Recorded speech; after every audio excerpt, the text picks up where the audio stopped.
فرع رابع عشر کبیر میں اول نمبر سے کامیاب ہونے والا طالب علم ہے طب اللہ مولوی طیب کعبی، تخصص بالتجوید والقراءات، ان کے لیے 5000 کا انعام۔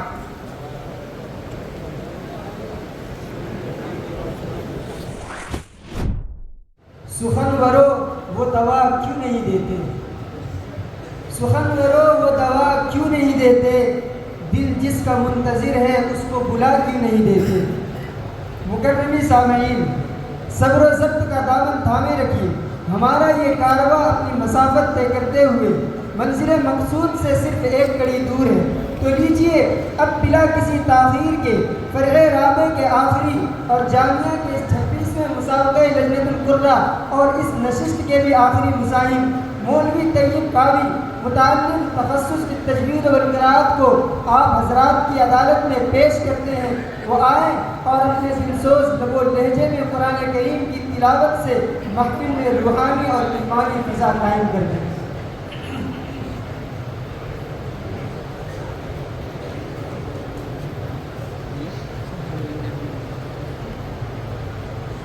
أنا أقرأ بقراءة شعبي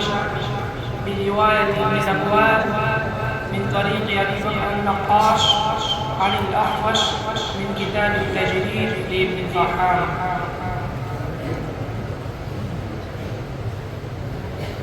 أعوذ بالله من الشيطان الرجيم.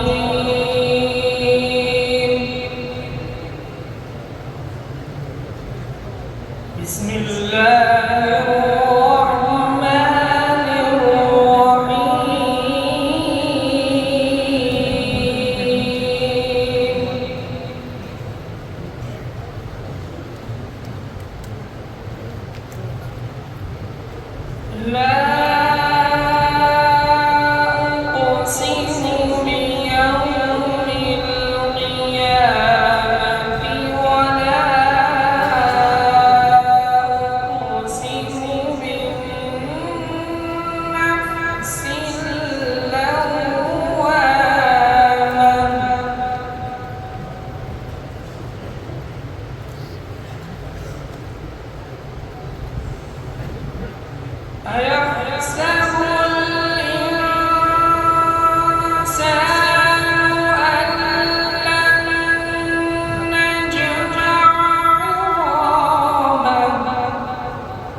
يسأل أيان يوم القيامة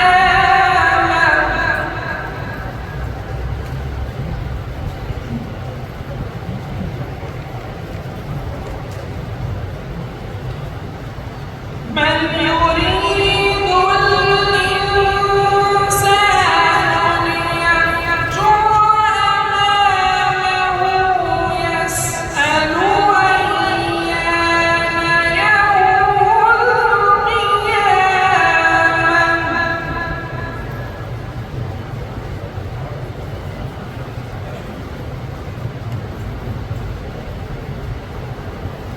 فإذا برق البصر وخسف القمر وجمع الشمس والقمر يقول الإنسان يومئذ أين المفر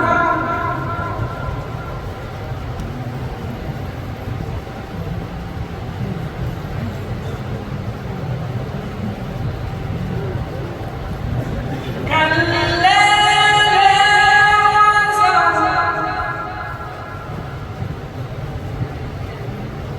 إلى ربك يومئذ المستقر ينبأ الإنسان يومئذ بما قدم وأخر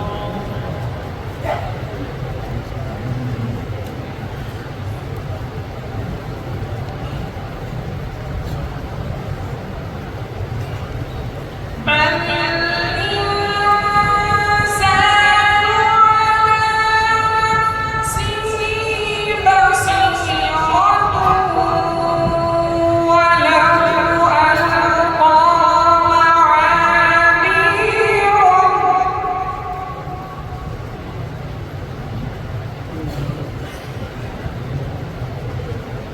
لا تحرك به لسانك لتعجل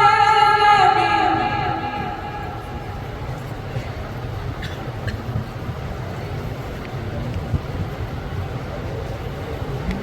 إن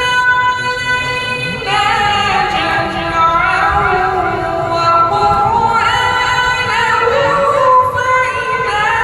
قرأناه فاتبع قرآنه ثم إن علينا بيانه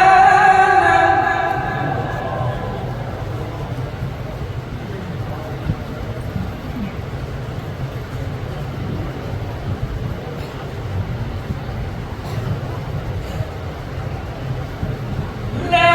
تحرك به لسانك لتعجل به إن علينا جمعه وقرآنه فإذا قرأناه فاتبع قرآنه ثم إن علينا بيانه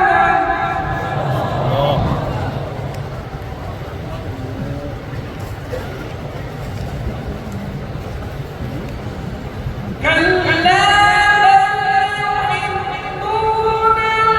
العاجلة ويذرون الآخرة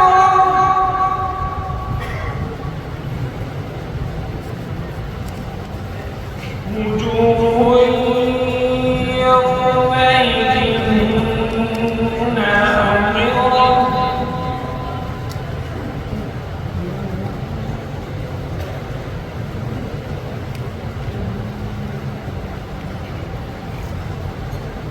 إلى ربها ناظرة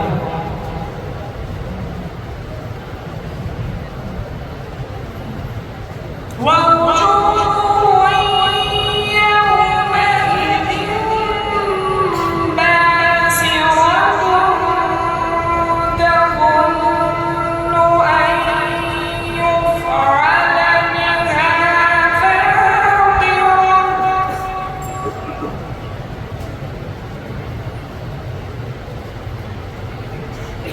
كلا إذا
مخزوم وقرأ به على عثمان بن عفان رضي الله تعالى عنه وقرأ به على رسول الله صلى الله عليه وسلم عن جبريل أمين عليه الصلاة والسلام عن اللوح المحفوظ عن رب العالمين سبحانه وتعالى.